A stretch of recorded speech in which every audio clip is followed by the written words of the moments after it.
إن الحمد لله نحمده ونستعينه ونستغفره ونستهديه ونعوذ بالله من شرور أنفسنا ومن سيئات أعمالنا من يهده الله فلا مضل له ومن يضلل فلا هادي له وأشهد أن لا إله إلا الله وحده لا شريك له وأشهد أن محمدًا عبده ورسوله وصفيه من خلقه وخليله شفيع الأمة أدى الأمانة ونصح الأمة وجاهد في سبيله حتى أتاه اليقين اللهم صل وسلم وبارك عليه وعلى آله وصحبه أجمعين أما بعد اليوم خطبتنا حول نعمة الصحة والعافية عباد الله الصحة تاج على رؤوس الأصحاء لا يراها إلا المرضى فلو أصاب الإنسان بمرض فإنه لا يجد طعم الحياة بل لا يستطيع القيام بأمور الحياة على الوجه المطلوب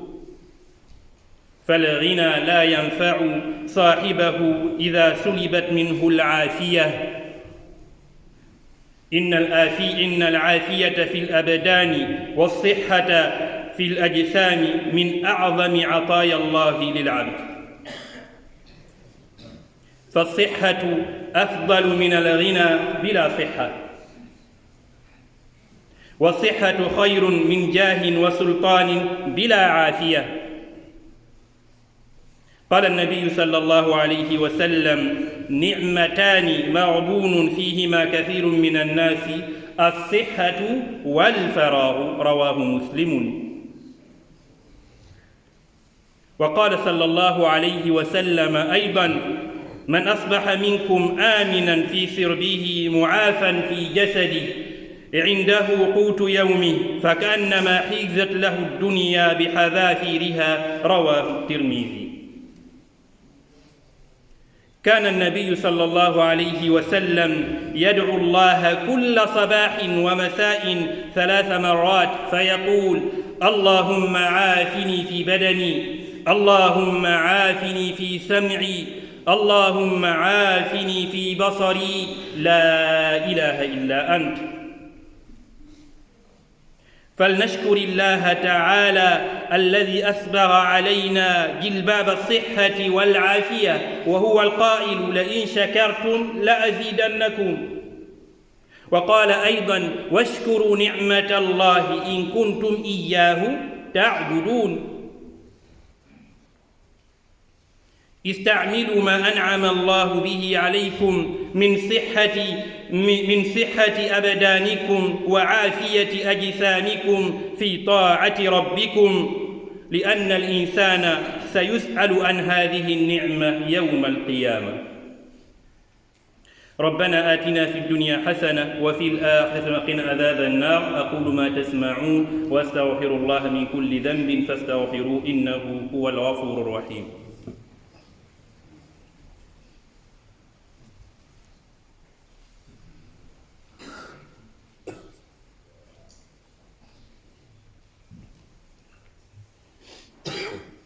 الحمد لله على إحسانه والشكر له على توفيقه وامتنانه وأشهد أن لا إله إلا الله وحده لا شريك له تعظيما لشأنه وأشهد أن محمدًا عبده ورسوله أما بعد.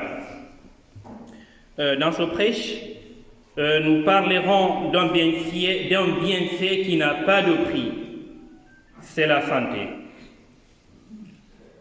Chers fidèles, la santé ainsi que le bien-être sont des bienfaits indispensables que nous ne mesurons pas à sa juste valeur. Il est essentiel d'en prendre soin, il est essentiel d'en faire bon usage, car notre bien-aimé sallallahu alayhi wa sallam disait il y a 2 bienfaits dont beaucoup de personnes ne sont pas conscients ou n'en profitent pas assez. Ces 2 bienfaits, c'est la santé et le temps libre. Hadith rapporté par Imam Bukhari. Chers fidèles, si la maladie est vécue par le croyant comme un moyen de purification, un moyen d'expiation des péchés, alors la santé devrait être aussi vécue comme une véritable chance. Une chance pour être au service des autres, une chance de se rapprocher d'Allah subhanahu wa ta'ala, une chance de multiplier les invocations et une chance de remercier Allah, d'être reconnaissant de ce bienfait qui nous dit d'ailleurs « in shakartum la azidannakum » si vous êtes bien reconnaissant de mes bienfaits, évidemment je les augmenterai. À la fin de ce verset, il dit « si vous êtes ingrat, alors mon châtiment sera terrible ». Regardez notre bien-aimé sallallahu alayhi wa sallam, qui est notre modèle, disait 3 fois le matin, 3 fois le soir, cette invocation. C'est ce qu'il a transmis à ses compagnons. C'est de dire Allahumma afini fi badani. Oh Allah, donne-moi la santé, accorde-moi la santé dans mon corps. Il disait Allahumma afini fi sam'i. Oh Allah, accorde-moi la santé dans mon audition. Il disait Allahumma afini fi basari. Oh Allah, accorde-moi la santé dans ma vue. Et enfin, il disait il n'y a de Dieu que toi. C'est une invocation que chacun d'entre nous la multiplie au moins 3 fois par jour. Non seulement ça nous permettra de se rappeler de ce bienfait énorme, et en même temps faire une adoration qui est très aimée auprès d'Allah. 2 adorations plutôt, la reconnaissance et l'invocation.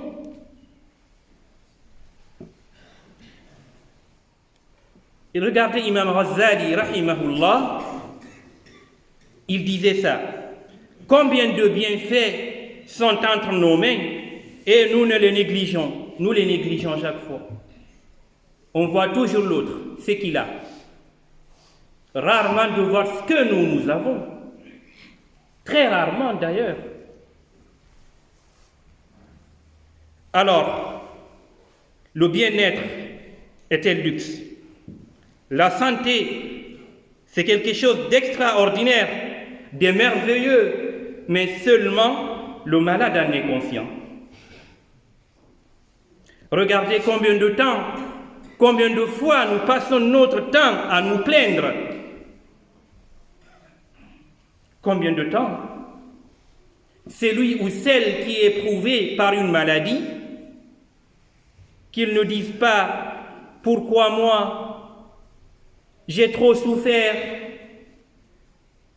Peut-être que je suis le seul. » Être dans ce désespoir, non. Patiente et invoque Allah. Il se peut que cette épreuve, il se peut que cette maladie, Allah subhanahu wa ta'ala t'élèvera en degré au paradis. C'est une preuve patiente. D'ailleurs, tu n'es pas le seul à être éprouvé. La santé est une preuve. Et la maladie est une preuve. Le bien-être est une preuve. Bref, chacun est éprouvé.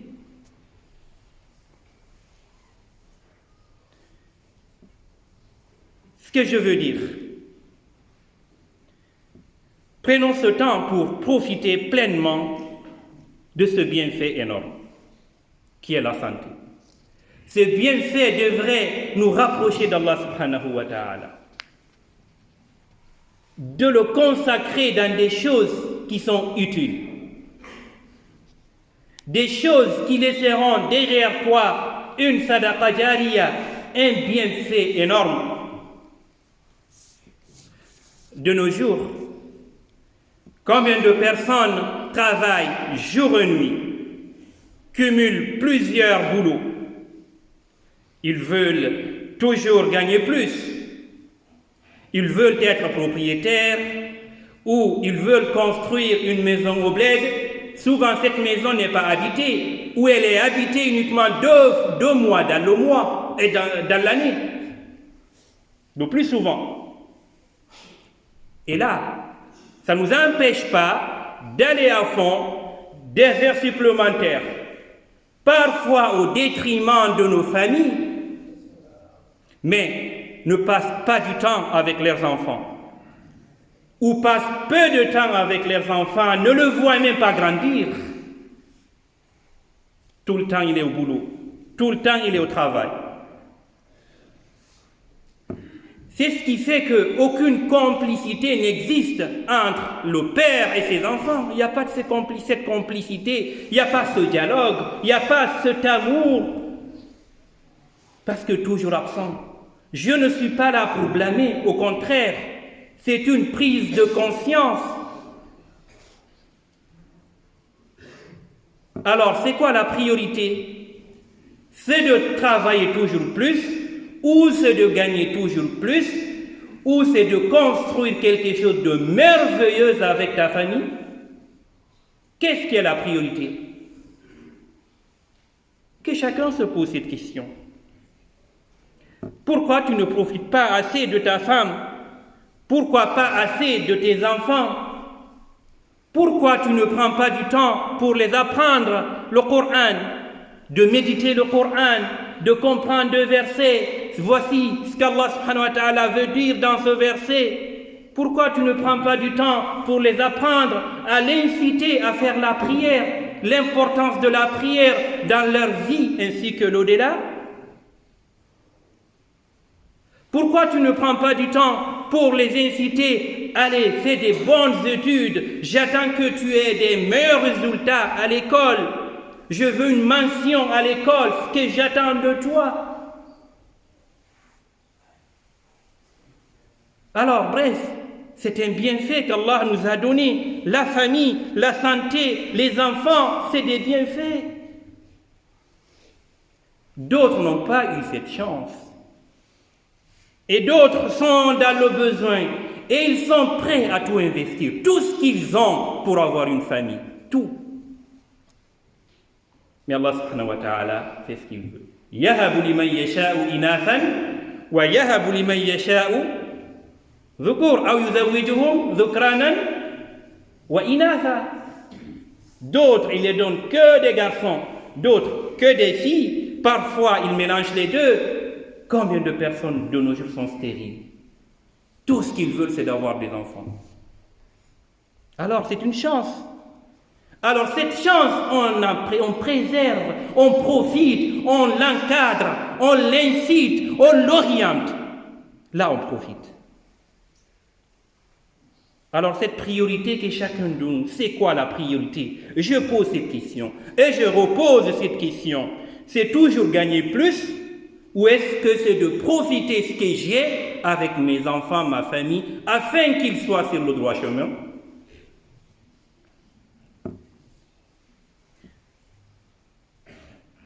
De nos jours, beaucoup de personnes attendent de perdre une chose. Quand ils vont perdre une chose, c'est là qu'ils vont se rendre compte de sa valeur. Ils ne profitent pas assez.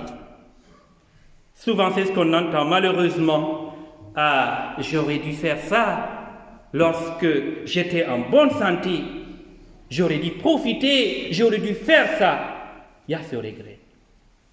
Ou combien de fois on entend, j'aurais dû écouter mes enfants. J'aurais dû être avec là pour les conseiller. Peut-être que si j'étais là, en les conseillant, il se peut que ils choisiront autre voie. Il y a parfois ce regret qui est là. Et malheureusement, j'ai envie de dire, c'est un peu trop tard. Donc aujourd'hui, on a cette occasion, on a cette chance d'être avec nos enfants. C'est un bienfait. Encadrons-les. Montrons-leur la voie de l'excellence dans ce dunya ainsi que l'au-delà. Beaucoup de gens négligent ce bienfait. Alors, la question donc qu'on se pose, comment bien profiter de ces bienfaits dont je viens de dire? Ou quels conseils allons-nous donner? Il n'y a pas que ça. Certainement, il y en a beaucoup, mais je me limiterai que sur deux choses. Pour profiter de son bien-être ainsi que de sa santé, c'est deux choses. La première des choses, as-salah, la prière. La prière. Car la prière est une miséricorde. Celui qui prend plaisir à bien faire sa prière, Allah subhanahu wa ta'ala prendra plaisir à bien l'élever auprès de lui. Allah subhanahu wa ta'ala prendra plaisir à lui rencontrer. Allah subhanahu wa ta'ala prendra plaisir à lui récompenser. Radiyallahu anhum wa radu an. Et il dit ذلك liman khashiya rabbah. Donc il y a cette crainte dans la prière ou dans la vie en général. Donc il y a ce plaisir réciproque entre le Créateur et la créature, entre l'homme. C'est pourquoi Ibn al-Qayyim, rahimahullah, disait que la prière préserve le corps ainsi que l'âme. La deuxième recommandation, c'est de manger des choses pures, licites dont Allah subhanahu wa ta'ala nous a pourvus.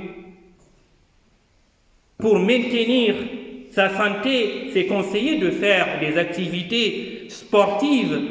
De la même façon qu'on est accro à faire du sport pour maintenir le corps, c'est de même pour aussi maintenir l'âme, la spiritualité. Elle est importante. Pas que faire du sport et oublier surtout de nourrir l'âme. Il faut que l'âme aussi soit nourrie. C'est pourquoi on dit un esprit sain dans un corps sain. Donc c'est des choses qui vont ensemble.